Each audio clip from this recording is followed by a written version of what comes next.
수강생 여러분 사랑합니다. 오늘의 주제는 감사 계약 시 특정 위험 영역과 고려 사항입니다. 이 시간에는 여러분이 제공해 주신 자료를 바탕으로요. 감사인이 특별히 주의해야 할 몇 가지 핵심 영역들, 이걸 좀 심층적으로 분석해 보겠습니다. 뭐랄까, 강의처럼 중요한 포인트를 짚어드릴게요. 네, 좋습니다. 오늘은 주로 법규 준수, 그러니까 compliance with laws and regulations, 그리고 회계 추정치, accounting estimates, 또 특수관계자, related parties, 소송 및 평가, litigation, claims and assessments, 그리고 마지막으로 계속기업, going concern 가정, 이런 관련된 위험들을 중점적으로 살펴보려고 합니다. 이 영역들이 사실 재무제표 신뢰성에 큰 영향을 미칠 수 있거든요. 네, 맞아요. 그래서 우리의 목표는 이 복잡한 영역들에서 감사인의 핵심 책임과 절차를 명확하게 이해하는 것이죠. 자, 그럼 분석을 시작해 볼까요? 먼저 법규 준수부터 보죠. 여기서 말하는 법규 위반, 영어로는 non-compliance라고 하죠. 이게 뭔가요? 네, 그건 기업이 의도적이든 아니든 법이나 규정을 지키지 않는 행위를 말하는 겁니다. 아하. 이게 중요한 이유는 결국 벌금이나 소송 같은 걸로 이어질 수 있고 그게 재무제표에 중대한 영향을 줄 수 있기 때문이죠. 그렇죠. 그럼 책임은 누구에게 있나요? 일단 법규 준수를 보장할 1차적인 책임은 경영진에게 있어요. 그리고 감사인은 이런 법규 위반으로 인해서 재무제표에 중요한 왜곡 표시, 즉 material misstatement가 발생하지 않았는지에 대해 합리적 확신, reasonable assurance를 얻어야 하는 거고요. 합리적 확신이요. 근데 모든 위반을 다 찾아낼 수는 없는 거죠. 네, 맞습니다. 그게 현실적인 어려움인데요. 특히 재무제표 숫자랑 직접 관련이 없는 법규라든지 아니면 공모나 위조 같은 걸로 교묘하게 숨겨놓은 경우엔 발견하기가 더 어렵죠. 이걸 감사의 고유 한계, inherent limitations라고 부릅니다. 그렇군요. 그럼 감사인은 어떻게 대응해야 할까요? 관련 법규 체계를 이해하고 경영진에게 직접 물어보기도 하고 또 관련 기관과 주고받은 서신 같은 것도 검토해야겠네요. 네, 정확합니다. 예를 들어 미국에는 HIPAA라는 건강보험 관련 법이 있는데 이걸 위반한다고 해서 당장 재무기록에 직접적인 영향은 없을 수 있어요. 네. 하지만 나중에 정보 유출 같은 문제로 번지면 이게 우발부채, contingent liability로 공시해야 할 수도 있거든요. 그래서 그런 간접적인 영향까지 고려해야 하는 거죠. 아, 상당히 복잡하네요. 네. 그리고 만약 위반이 발견되면 경영진이나 지배기구와 즉시 소통해야 하고요. 필요하다면 법률 자문도 구해야 하고요. 당연히 감사 의견에 미칠 영향도 고려해야 하고요.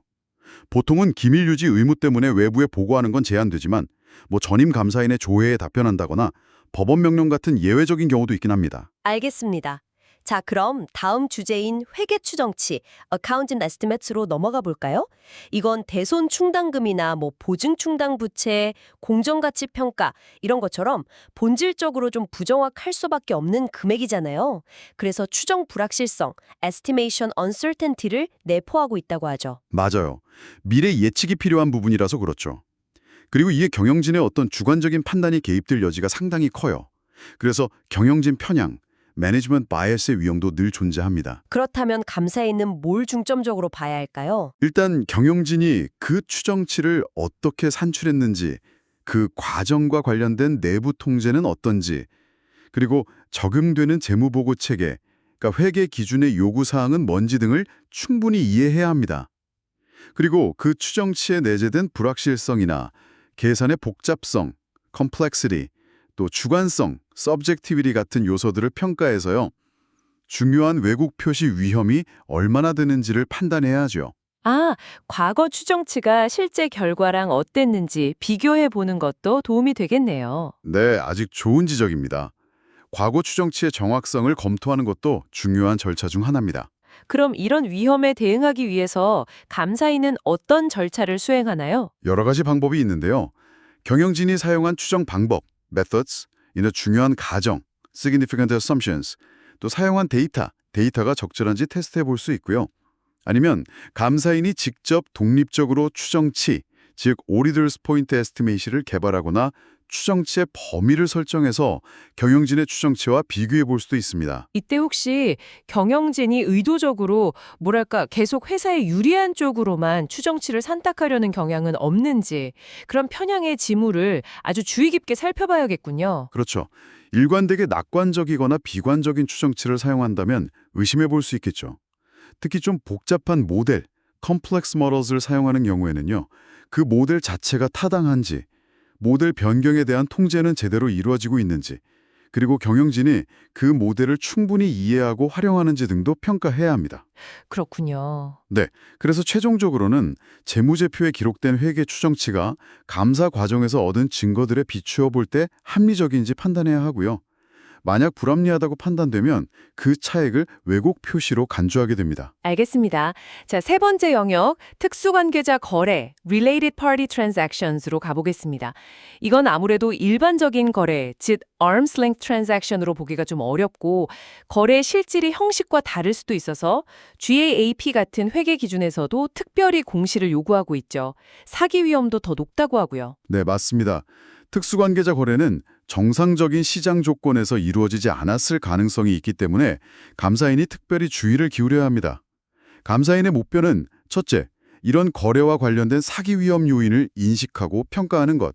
둘째, 재무제표가 해당 거래의 실질을 반영해서 공정하게 표시되었는지 결론 내리는 것.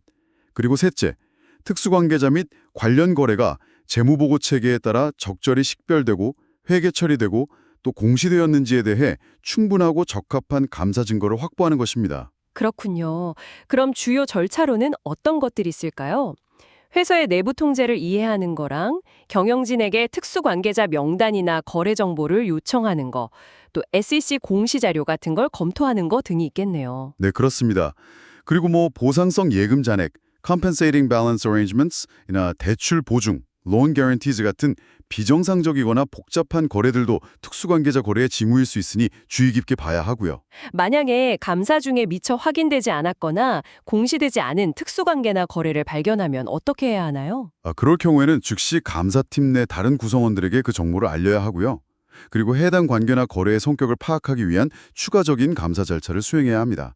당연히 위험 평가도 다시 해야 할 수 있고요. 네, 먼저 소송이나 클레임, 평가, litigation, claims and assessments 같은 잠재적 부채에 대해서는요. 감사인이 이게 언제 발생한 건지, 결과가 회사에 불리하게 나올 가능성은 얼마나 되는지, 그리고 만약 그렇다면 잠재적인 손실 범위는 어느 정도인지를 파악하는 것이 중요합니다. 이를 위해서 회사의 변호사에게 조회서안을 보내서 확인하는 것이 핵심적인 절차 중 하나죠. 변호사 조회서안 발송이요.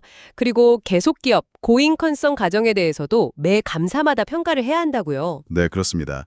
회사가 예측 가능한 미래, 통상적으로 재무제표 발행일로부터 1년 동안 사업을 계속 영위할 수 있을지에 대해 상당한 의문, substantial doubt를 제기할 만한 상황이나 조건이 있는지 평가해야 합니다. 어떤 요인들을 고려해야 하나요? 보통 fine이라는 약자로 요약해서 기억하는데요.